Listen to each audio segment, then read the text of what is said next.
లో ఇక్కడ అదే అంటున్నాడు దావీదు గారు. మరి అనేకమైనవి ఉన్నాయి, కానీ ప్రభువా, మరి మీకు మేము ఒక మందిరాన్ని కట్టించాలన్నప్పుడు దేవాది దేవుడు దావీదు కడతా అంటే ఒప్పుకోలేదు. హల్లెలూయా, హల్లెలూయా. మందిరము కట్టడానికి కూడా దేవుడు సహాయం చేయాలి. హల్లెలూయా.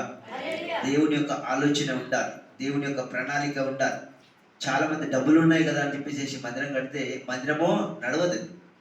4 గోడలు కట్టుకొని కూర్చోవలసి వస్తుంది. మందిరంలో సంఘం ఉండదు. సంఘం అంటే ప్రజలు ఉండాలి, దేవుని బిడ్డలు ఉండాలి. సంఘము ఎక్కడిది? ఆ సంఘము అంటే దేవుని సంఘము. హల్లెలూయా. మీరంతా కూడా దేవుని యొక్క మందిరంలో 4 గోడలతో కట్టబడిన ఈ యొక్క ప్రాకారంలో లోపల ఈ సంఘము అనేది మీరే ఇంపార్టెంట్. హల్లెలూయా. మీరు లేకపోతే